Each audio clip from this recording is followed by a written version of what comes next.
Hi everyone! So this is what we are doing today. So let's get started. Okay, so let's get started. I'm going to start by wrapping this plastic wrap around her so that way she does not get her clothes ruined or doesn't stick to her skin. And a special thanks to my sister Susan for letting me do that.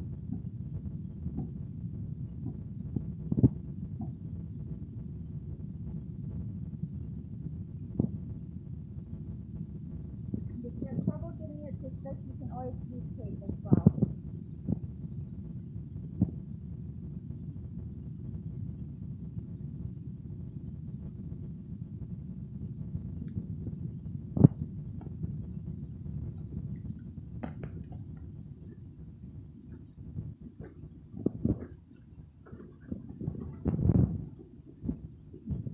I'm going to be using this plaster wrap from Craftsmart, which I bought at Michael's. So we'll want our strips to be about that big.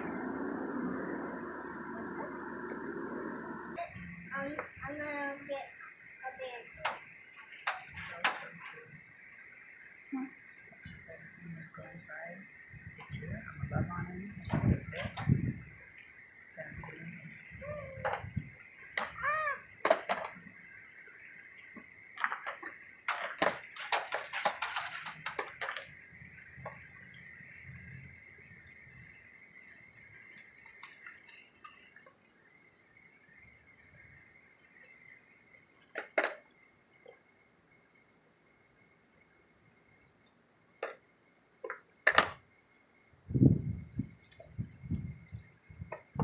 So now we have the first layer done, so we're just going to go ahead and get started continuing doing the second and third layer evenly. We're not going to wait for this to dry to add the next layers, we're just going to keep on adding.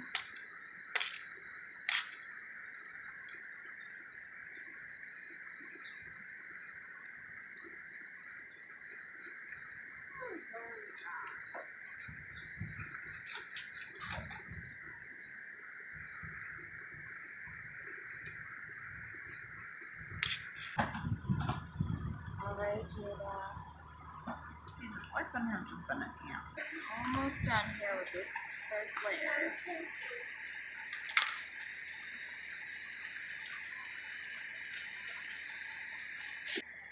Okay, and now we wait.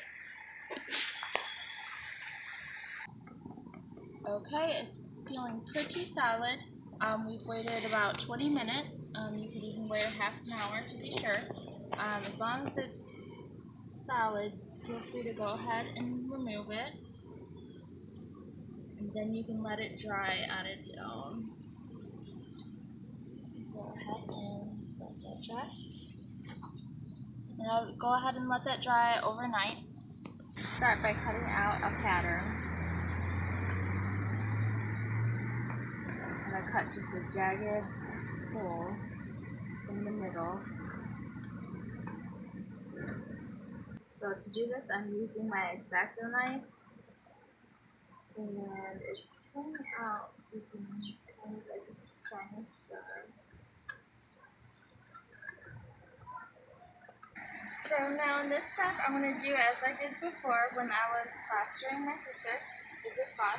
I'm going to go ahead and plaster this onto the canvas.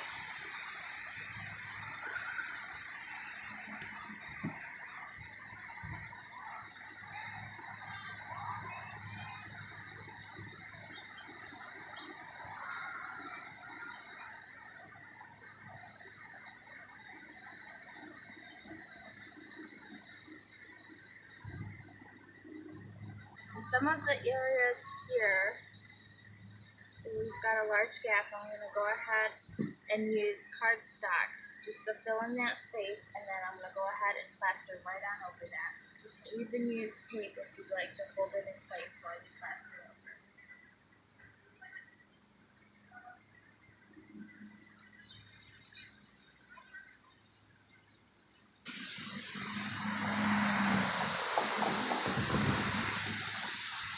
Okay, so I went ahead and finished that.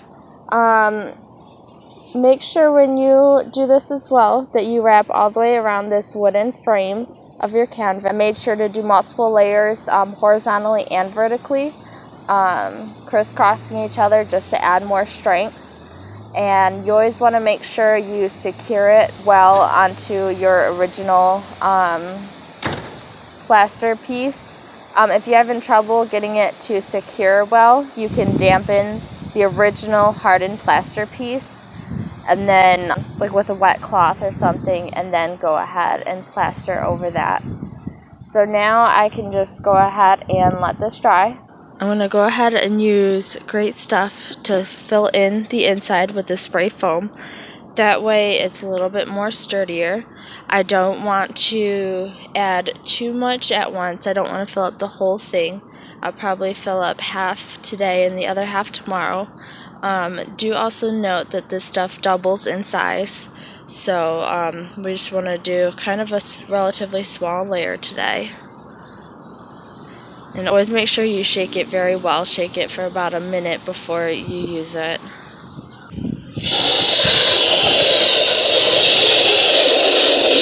Do keep in mind that Great Stuff, the insulating foam sealant, is a one-time use type thing.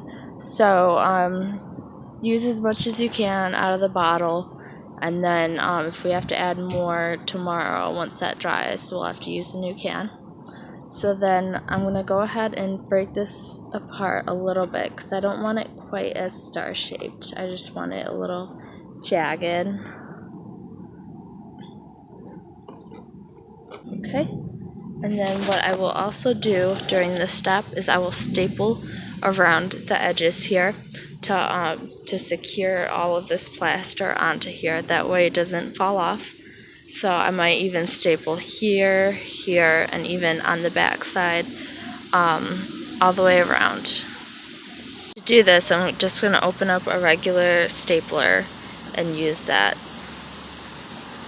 Now I'm going to go ahead and use brushable Mod Podge. I have the gloss kind, but for this step it really doesn't matter which you have. So I'm going to go ahead and take this big brush and brush it on the entire thing, including the canvas.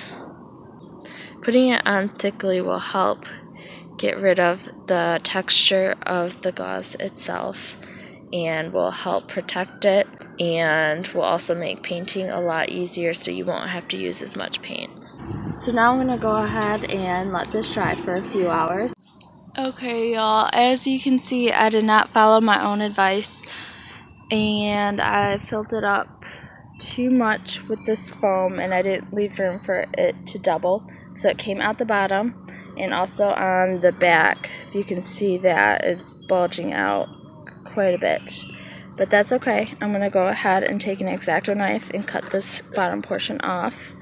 And then I'm going to go ahead and start painting the base coat of my project. I didn't do that with this mint and this brush, and I'm just going to coat the whole thing. Okay, so I picked out my color palette, and these are all $1 paints that I got at Michael's, and this one was even cheaper than that.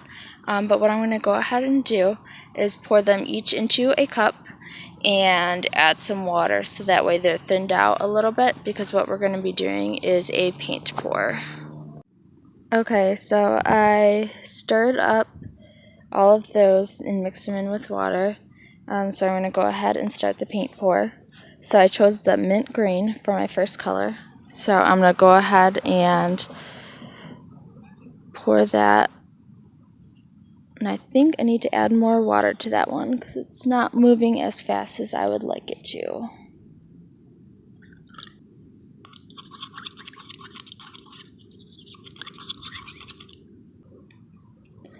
Okay, that's working a lot better.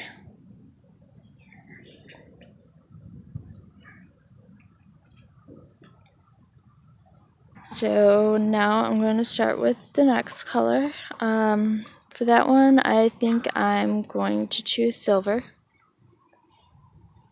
And I'm not too concerned about this hole right here because I'm going to be doing something a little different with that later.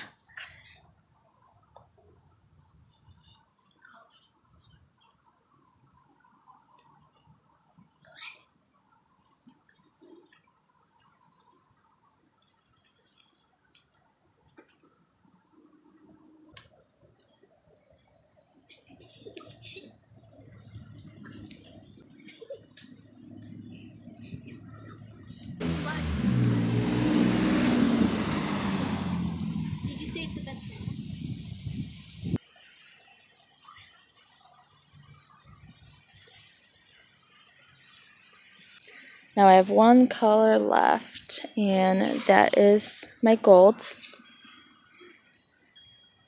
And I can always add more and do a second layering of all the colors.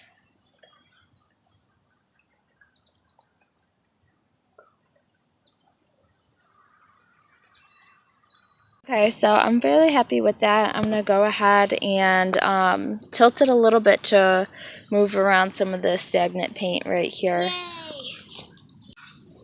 And then I'm going to go ahead and let that dry before I start with the next step. Unfortunately, during our last painting session, a neighborhood child came by and decided to smear around some of the paint. Additionally, while it was drying outside, it started to rain, so it pretty much downpoured on it. So I was pretty upset, but I will make the best out of it and start again with the paint. Just go right on over top, and this time around I actually got a few more colors that I didn't have before, so hopefully this time it will be better. Alright, so let's get started.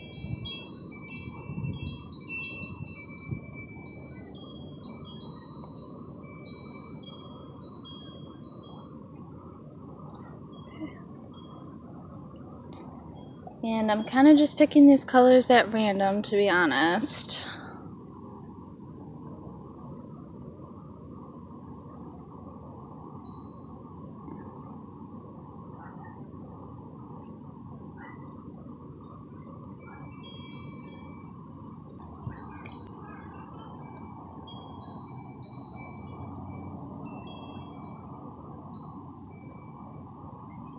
I think I'll grab the purple next. And I'm kind of just letting gravity do its work.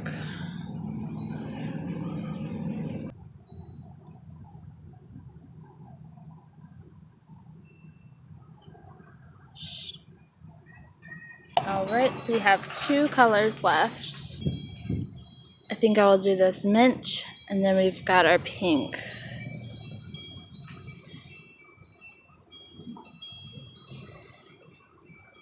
So I'm going to go ahead and try to fill out the areas that didn't quite get covered. So now I'm going to go ahead and let that dry.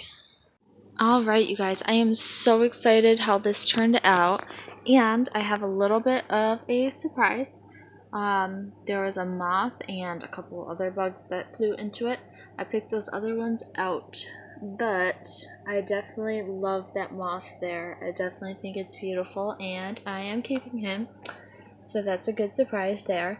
So now for almost our last step, I'm going to go ahead and open this up a little bit, and I'm gonna paint a little around the edges here, paint on the inside, and do a paint pour just of the black. So I have this tilted up right now, and this acrylic is usually kind of watery, so I'm gonna see how it works without having to water it down.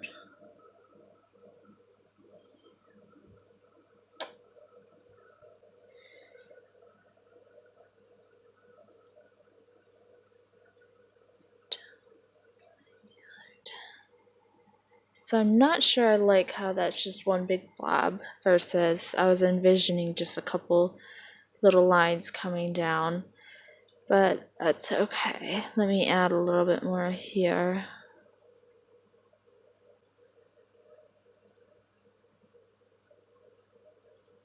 Okay, so for the next step of filling the inside, I'm going to go ahead and use my 59-cent foam brush from Michael's, and I'm kind of just going to squirt it in there. Once I get enough on my brush, I can kind of just move it around till I get everything covered. This part I'm definitely going to be getting my hands dirty with the black paint, but that's okay. And now I've started even just pouring the paint directly onto the brush. Getting all of that inside. Alright, I am all done. I got most of the inside black, but there are some spots I weren't able to get. So I might actually crumple up some black cardstock paper that you would find in the scrapbook aisle and just shove that in there. And that would definitely give the illusion of the full black. All I have left to do is spray this with a Krylon sealer. Thank you everybody for watching. As always, please like and subscribe and comment what you want to see next. Bye!